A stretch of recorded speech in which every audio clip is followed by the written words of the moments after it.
The last few days, and probably pretty much this week, everything has been focused on Claude Fable 5. And it's understandable, the model is genuinely amazing and is quite powerful compared to anything that's out there in the market.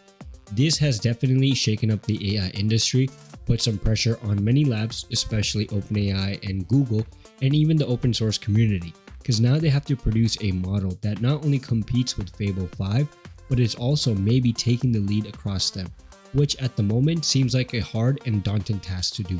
However, we do know that OpenAI is working towards creating a new model, GPT-5.6, and is expected to land next week. OpenAI's own chief scientist Jakub Pachoki said GPT-5.6 will be a meaningful improvement over GPT-5.5. Obviously, that is something that's expected, and it better be, because if GPT-5.6 is not a big jump compared to GPT-5.5, then this model will just feel like a mid-tier drop, which a lot of people won't be super excited about. Also, we know that OpenAI is secretly testing this model. We've seen it appear as Kindle Alpha on some platforms like LM Arena. We're also seeing a model called Kindle appear on Design Arena, and these are checkpoints that are being tested at the moment. And Kindle appearing on Design Arena tells us one thing: GPT 5.6 is being tested to improve on front-end capabilities, an area where it obviously lacks at the moment. And GPT 5.6, according to leaks at the moment, is competitive and is going to be able to compete with Claude Fable 5, which I think is a very hard task to do at the moment. Fable 5 has completely changed my mind when it comes to how strong a model can get, especially in 2026, because we saw how powerful that model is, how it's able to create Minecraft clones so easily, the amount of applications people are creating with it. If you go on X, for example, you will see so many generations that are mind-blowing. This is all done through the Fable 5 model. And according to the leaks, GPT 5.6 is supposed to be potentially being available at a much lower price point, which I think is a marketing and a business play by OpenAI. I don't think the model is actually efficient where they can serve a model as strong as Claude Fable 5 and keep it cheap. I think this is probably just them trying to be competitive, because these models, based off what we have seen, as well, they cost a lot for these labs to actually serve them. So GPT 5.6 coming at a lower price point could be OpenAI just eating the loss just to attract more users to their platform. And what are we supposed to expect from this new model? Based on the leaks, GPT 5.6 is expected to bring major improvements in reasoning, coding, agentic workflows, vision, and front-end generation. OpenAI is also considering significant token price cut as competition with Anthropic continues to intensify. And this is not one source. We actually see this in multiple sources today.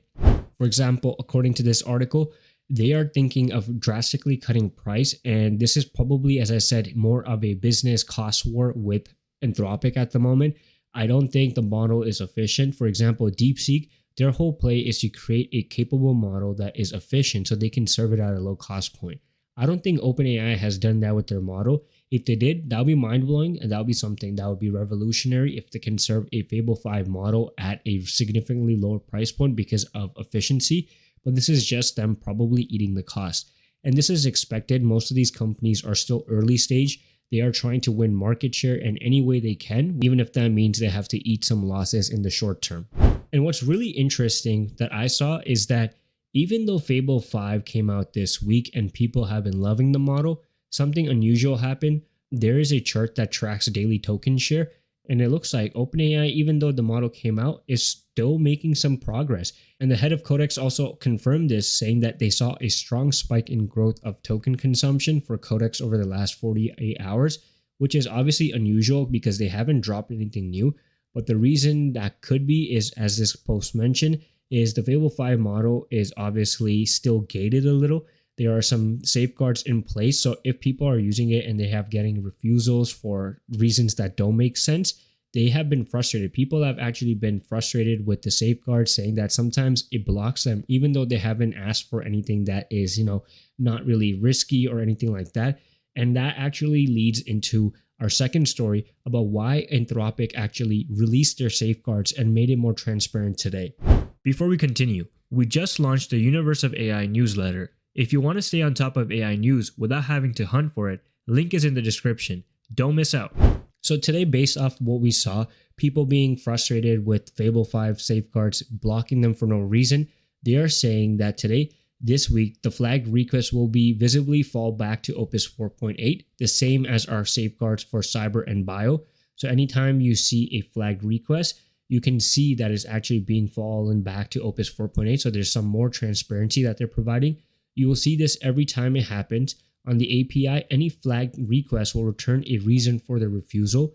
So there's going to be more transparency about what actually caused it. So that can probably help a lot of people feel a little bit more confident that the model is not flagging them for no reason. And then they're saying we wanted to deploy Fable 5 to our users quickly and safely.